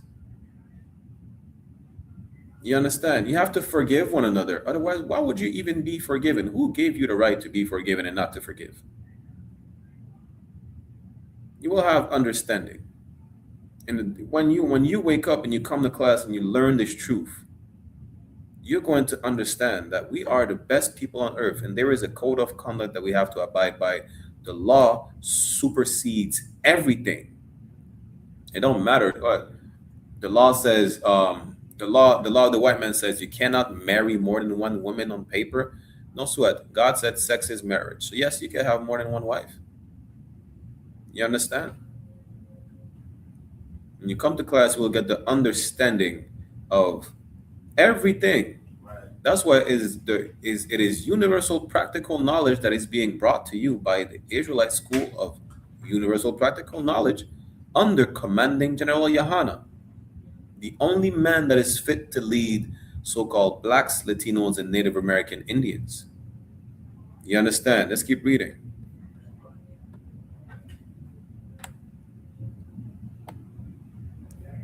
Verse 32. And they shall praise me in the land of their captivity. Barakatha Yahweh wa Yahweh. Right. You understand? Read. And thank upon my name. Keep reading. Verse 33. And return from their stiff neck. Meaning what? We just read it in Judges chapter 10, verse 16.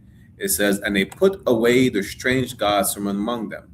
We repented. That's what it means. And returned from their stiff necks. We're tired of disobeying, man. How do I know? Because I think we're tired of being lynched, right? We're tired of, listen, you don't even, that's the least. That's probably like the most popular heard about being lynched. You know, we're tired of being gator baits. We're just tired, man, of being oppressed. You brought out all the atrocities that happened, man, and it's bad. But we're tired of it. It's time we go back to what Adam lost. I think it's time. I know it's time. It's time for our women to not grow up as frivolous, lascivious women. It's time for our men to treat women like they should. How?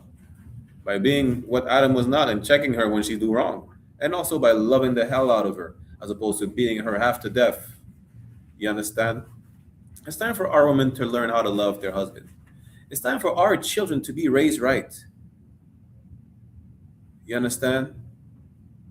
It's time for us to gather together, O nation not desired, and come and return from our stiff neck. Read.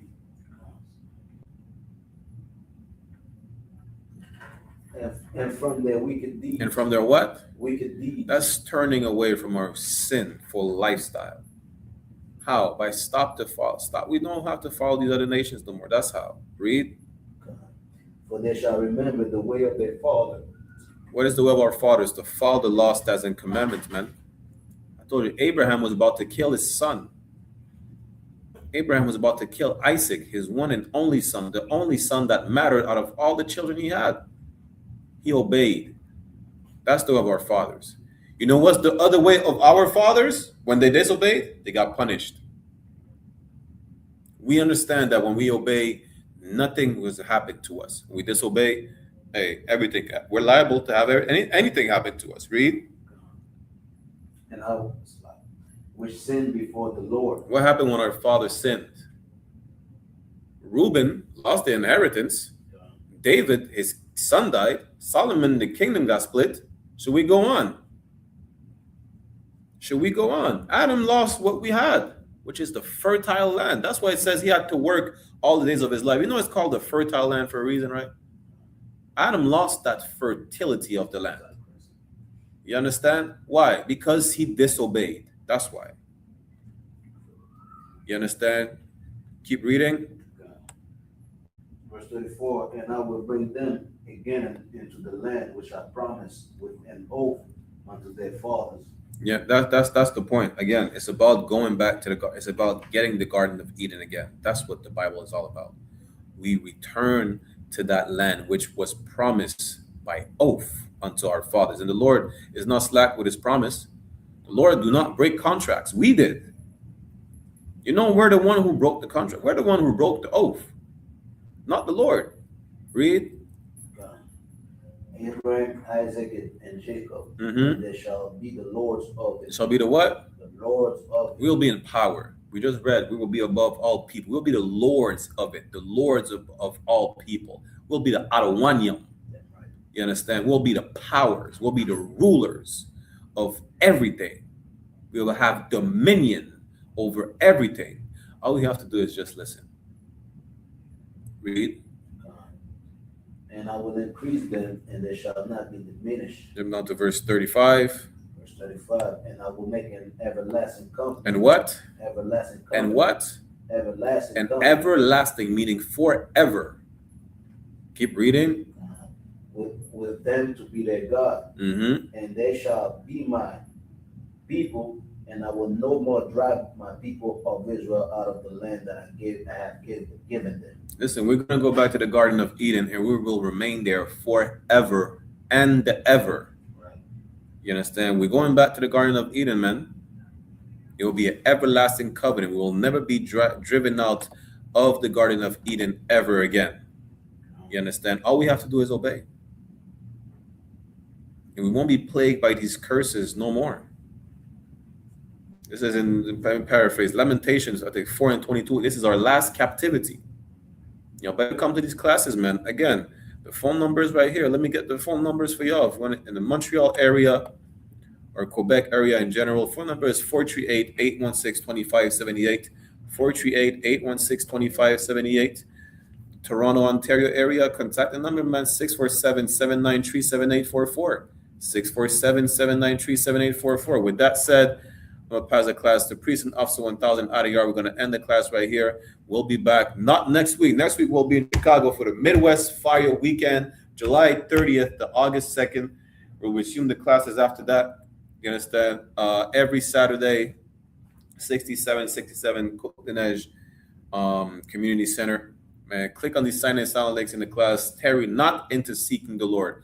With that, I'm going to pass the class to Officer 1000 IDR. Clap it up.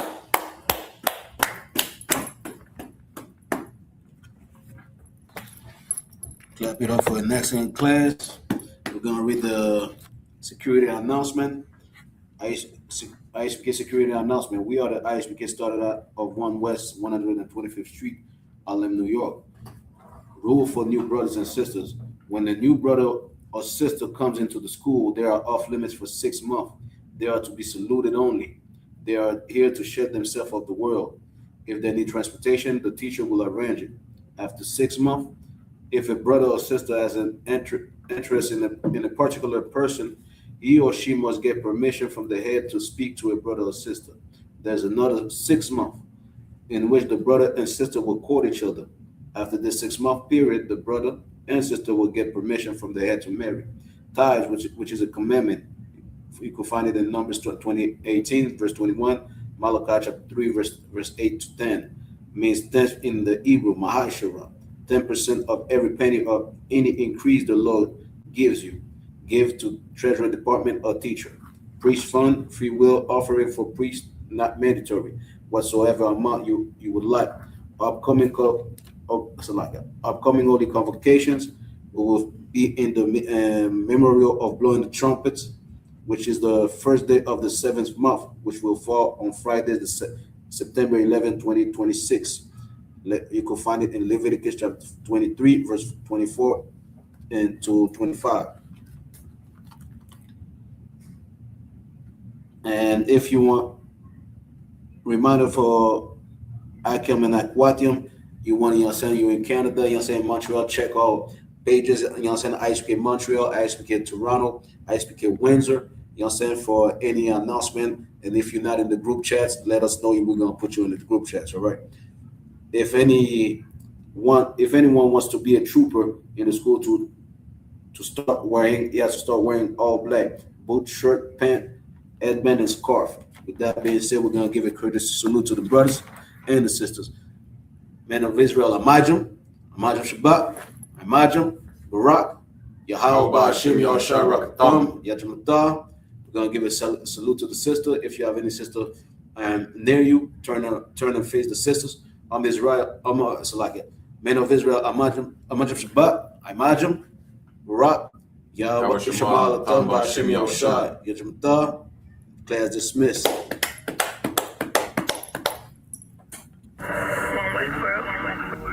Check me out, dog. Roll the window up, man. The water.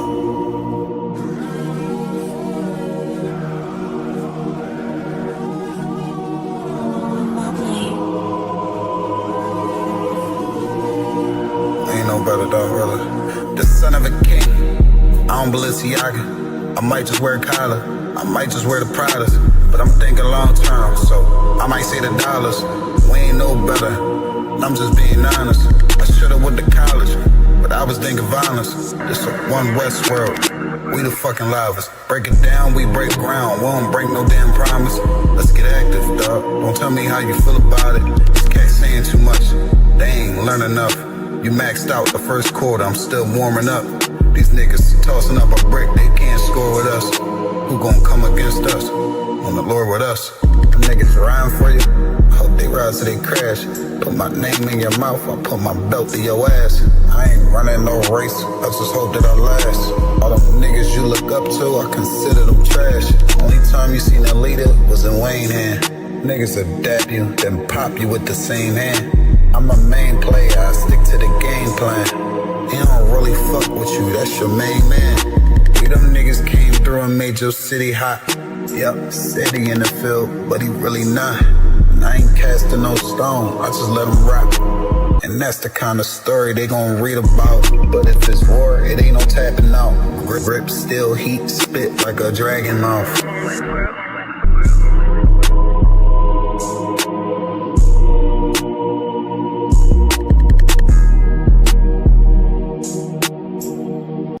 Hey, listen, brothers and sisters, man, if you like what you hear, hit the subscribe button, man. Subscribe to this channel. And also, please go to isupk.com and pay your tithe. Drop me some cash so we can move around this planet like we need to, man, and do the things we need to do.